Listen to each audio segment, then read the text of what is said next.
আসসালামু আলাইকুম। প্রিয় দর্শক, দর্শকের কথা অনুষ্ঠানে আপনাদেরকে স্বাগত জানাচ্ছি। দুদিন আগে আমি যেদিন জামায়াতে ইসলামের সমাবেশ হলো ঢাকা শহরে, সেদিন সেই সমাবেশটাকে কেন্দ্র করে আমি একটা কন্টেন্ট করেছিলাম। সেটার শিরোনাম এবং থাম্বনেলগুলো আপনাদের আরেকবার একটু দেখিয়ে নিচ্ছি। এটা দেখিয়ে নিচ্ছি এই কারণে, এই শিরোনাম এবং থাম্বনেল নিয়ে নানা ধরনের কথা উঠেছে। সেরকম দু একটা কথা আপনাদেরকে আমি পড়েও শোনাবো। আমার থাম্বনেলে ছিল কুৎসা রটনার ফল আবার পেল এনসিপি, আর দ্বিতীয় থাম্বনেলে আরেকটা ছিল দুর্নীতির বিরুদ্ধে লড়াইয়ে কতদূর যেতে পারবে জামায়াত। এটা একটা প্রশ্নবোধক চিহ্ন ছিল। আর টাইটেলটা ছিল জামায়াত আমিরের পড়ে যাওয়া সত্য নাকি অভিনয়, প্রশ্নবোধক চিহ্ন ছিল।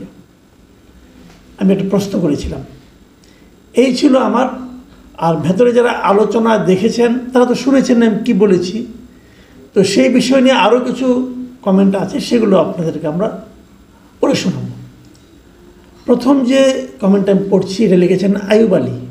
তিনি লিখেছেন, অসুস্থ মানুষকে নিয়েও আপনি টিটকারি করতে পারেন, এই জন্যই আপনাদেরকে হলুদ সাংবাদিক বলে। আমি আগে আয়ুব আলীর প্রশ্নটার উত্তর দিয়ে নিই। এই কন্টেন্টটা যারা দেখেছেন প্লিজ আমাকে বলেন, এখানে কোন জায়গায় আমি কোন অসুস্থ মানুষ নিয়ে টিটকারি করেছি? অসুস্থ মানুষ বলতে এখানে জামায়াতের আমির ডক্টর শফিকুর রহমান সম্পর্কে বলা হয়েছে। ডক্টর শফিকুর রহমান সম্পর্কে আমি কি বলেছি প্লিজ আরেকবার শুনেন ভাই। যদি আপনি প্রমাণ করতে পারেন, বলতে পারেন ওটা শোনার পর যে আমি টিটকারি করেছি, আপনার যে কোনো অভিযোগ আমি মাথা পেতে নেব। আমি ওনার সম্পর্কে একটি টিটকারিমূলক শব্দ উচ্চারণ করিনি, উচ্চারণ দূর কথা, ইঙ্গিতও দেইনি। বরঞ্চ আমি বলেছি উনি একজন সিনিয়র সিটিজেন, ওনাকে নিয়ে ট্রল করাটা ঠিক নয়, আমি এটা বলেছি। এবং ওই সময় পরে যাওয়াটা জাস্টিফাইড ছিল, সেটা আমি বলার চেষ্টা করেছি। ভাই আমার কথা হলো কি, মন্তব্য আপনারা করেন ভাই, কোনো সমস্যা নাই। পুরো কন্টেন্টটা দেখে তারপরে মন্তব্য করেন। আগে একটা সিদ্ধান্ত নিয়ে রাখেন, ও মাসুদ কামাল, তাহলে তো এর বিরুদ্ধে এই মন্তব্য করা যায়, এরকম করেন না। একটু শুনেন, দেখেন কি বলেছি, তারপরে আলোচনা করি। যাক, তারপরে আমি বলি ভাই আপনি এত কষ্ট করে একটা মন্তব্য করেছেন, এই জন্য আপনাকে আমি ধন্যবাদ জানাচ্ছি। এই একই রকম বিষয় নিয়ে আরেকটা লিখেছেন শেখ মনিরুল ইসলাম। তিনি লিখেছেন, প্রিয় মাসুদ ভাই, আসসালামু আলাইকুম। আপনি একজন সিনিয়র সাংবাদিক, দেশে আপনার অসংখ্য শ্রোতা রয়েছে। আপনি উচ্চ শিক্ষিত, অভিজ্ঞ এবং বুদ্ধিমান। আপনার ভিডিওর শিরোনাম দেখে আশ্চর্য হলাম, অবাক হলাম। আপনি এ ধরনের অবাস্তব কাল্পনিক শিরোনাম দিতে পারেন, এটা আমরা ভাবতেও পারিনি। এই একটা দলকে বা দলের বয়স্ক রাজনৈতিক এবং মানবিক জাতীয় নেতাকে হেয় করার জন্য এমন অপাঙ্ক্ত হেডলাইন করতে পারেন, এটা ভাবা যায় না। আরও আছে, ওগুলো ইম্পর্টেন্ট না, এইটুকু ইম্পর্টেন্ট। তো আমি কোথায় করলাম অপাঙ্ক্ত হেডলাইন? শেখ মনিরুল ইসলাম, আপনাকে আমি প্রায় দেখি, আমার অনুষ্ঠান আপনি দেখেন, মন্তব্য করেন, তো আপনার সম্পর্কে আমার খুবই উচ্চ ধারণা। কিন্তু আপনাকেও আমি একটা কথাই জিজ্ঞাসা করতে চাই, আপনি কোথায় পেলেন? আবার আপনার শিরোনামটা আরেকবার দেখেন। সেই শিরোনামে কী ছিল? অনেকেই জামায়াতের আমিরের পড়ে যাওয়া নিয়ে নানা ধরনের ট্রল করেছে। আমি বরং সেই ট্রলটার প্রতিবাদ করেছি এবং শিরোনামে আমি লিখেছি, যেটা দেখে আপনি বলেছেন বলে আমি ধারণা করি, সেটা হলো জামায়াত আমিরের পড়ে যাওয়া সত্য নাকি অভিনয়। আমি তো একটা প্রশ্ন করেছি এবং সেই প্রশ্নের উত্তরটা আমার এই কন্টেন্টের ভেতরে আছে। কেবল যদি আপনি ওটুকু পরে ছেড়ে দেন তাহলে কি হবে? আপনি প্রশ্নটা শুনবেন। আচ্ছা, এই প্রশ্নটাও কিন্তু আপনি এটাকে অপাঙ্ক্ত এবং অপ্রাসঙ্গিক বলতে পারবেন না।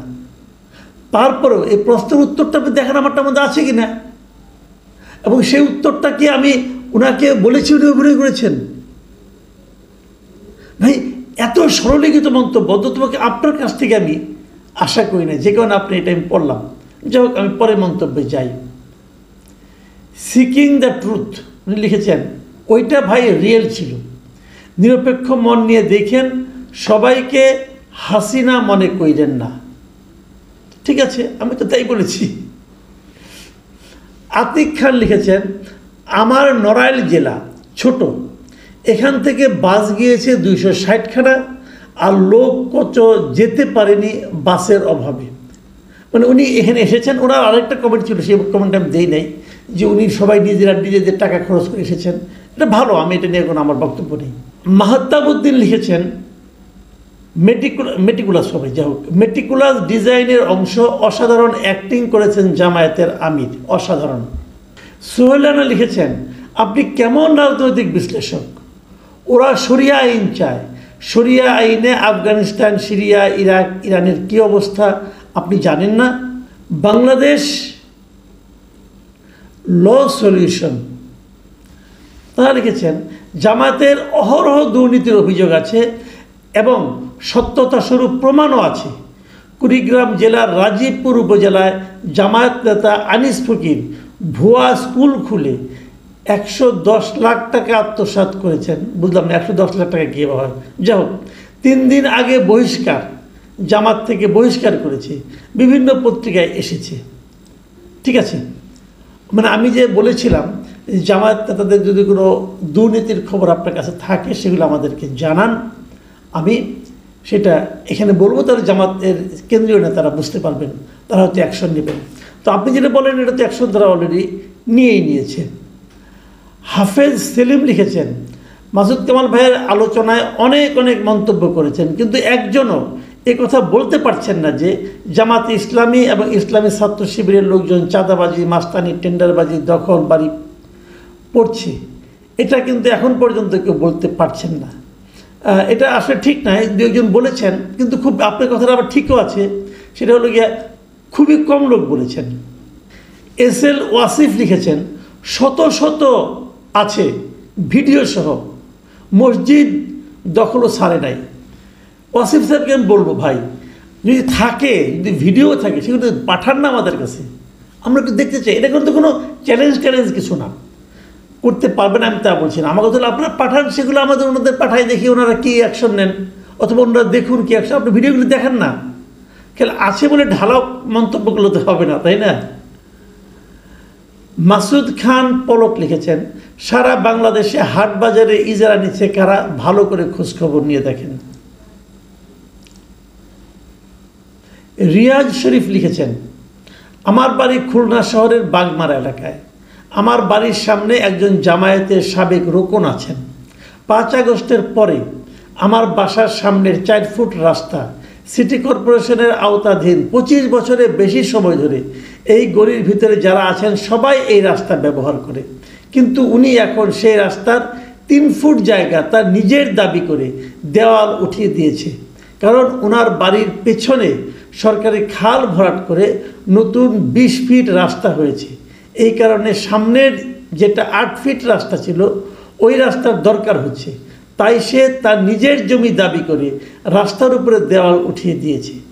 আর অন্য যে পরিবারগুলো আছে তাদের কাছে টাকা দাবি করছে। মানে প্রত্যক্ষ চাঁদাবাজি না, গায়ের জোরে পরোক্ষ চাঁদাবাজি করছে। হ্যাঁ, এটা আমার কাছে একদম কনক্রিট একটা অভিযোগ মনে হলো। আমি আশা করব জামাতের নেতৃবৃন্দ আপনারা এই বিষয়টা একটু দেখবেন। লিটন চৌধুরী লিখেছেন, ঢাকার সমাবেশে যোগ দিতে জামায়াত কর্মীরা ব্রিজের টোল না দিয়ে ট্রাকসহ গায়ের জুড়ে চলে গেলেন। এক পর্যায়ে টোল সংগ্রহের কাজে যারা আছে তাদেরকে মারধর করল জামায়াত কর্মীরা।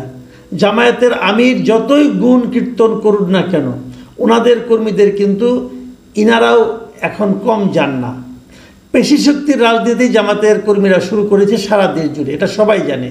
ওনারা আওয়ামী লীগ কিংবা বিএনপি রাজনীতির চেয়ে ভালো কিছু করে ফেলবেন ক্ষমতায় গেলে, এমনটা আশা করা বোকার স্বর্গে বসবাস করার সমান। যাই হোক, এটা পরের কথা নিয়ে আমি আলোচনা করি না। কিন্তু এই যে টোল না দিয়ে ট্রাক সহজে চলে গেছে, এর কিন্তু একটা ভিডিও আমি পেয়েছি। এবং সেই ভিডিওটা আমার কাছে আছে। কাজে এই অভিযোগটা কিন্তু আমার কাছে মনে হয় সত্য। তারপরেও জামাত নেতৃবৃন্দকে অনুরোধ করব, ভাই আপনারা একটু চেক করে দেখতে পারেন। কারুসীমা লিখেছেন, এরকম কথা হাসিনা বইলা ক্ষমতায় আসছিল, পরে আপনারা কি দেখলেন? মোহাম্মদ শাহিন উদ্দিন লিখেছেন, আপনি শেখ হাসিনাকে ইনসাল্ট করে কথা বলেন নাই, জামাতের চামচামি করেন।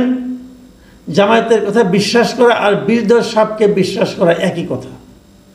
এটা আপনার অপিনিয়ন। তবে শেখ হাসিনাকে ইনসাল্ট করে কথা আমি কিছু বলিনি, তা না, আমি বলেছি। কারণ আমি তো মনে করি দেশের আজকের এই দুর্যোগের জন্য শেখ হাসিনা দায়ী, এই তার সমালোচনা আমি করবো না, করেছি। ফান আনলিমিটেড তিনি লিখেছেন, স্যার আপনি একটু গোপালগঞ্জে শিশু গ্রেফতার নিয়ে একটু কথা বলেন। 13-14 বছরের বাচ্চাদের কেন গ্রেফতার করা হচ্ছে? হ্যাঁ, এই অভিযোগটা কিন্তু আমরা পেয়েছি। ছোট ছোট বাচ্চাদেরকে কিন্তু গ্রেফতার করা হচ্ছে গোপালগঞ্জে, এবং আমরা কিছু ছবিও দেখেছি। আমি মনে করি এটা সরকারের দেখা উচিত, কারণ এতে সরকারের ভাবমূর্তিও কিন্তু ক্ষতিগ্রস্ত হচ্ছে। KMSR টিভি তিনি লিখেছেন, আসসালামু আলাইকুম।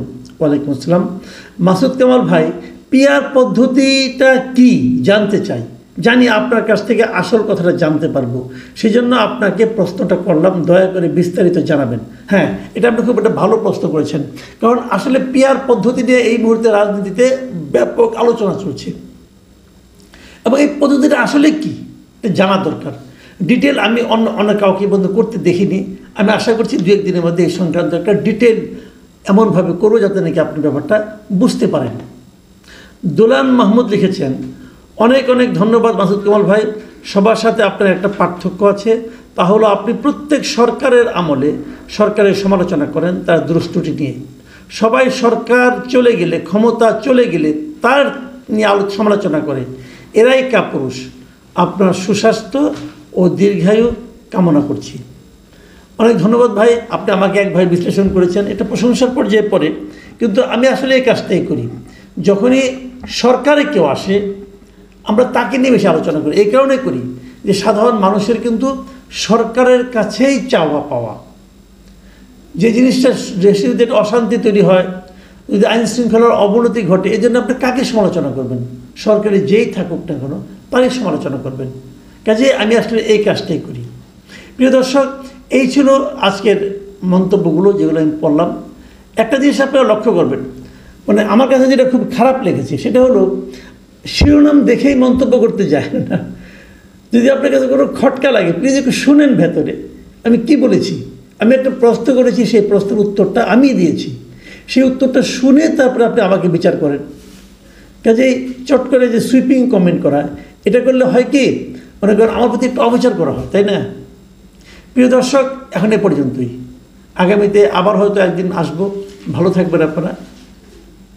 আল্লাহ হাফিজ।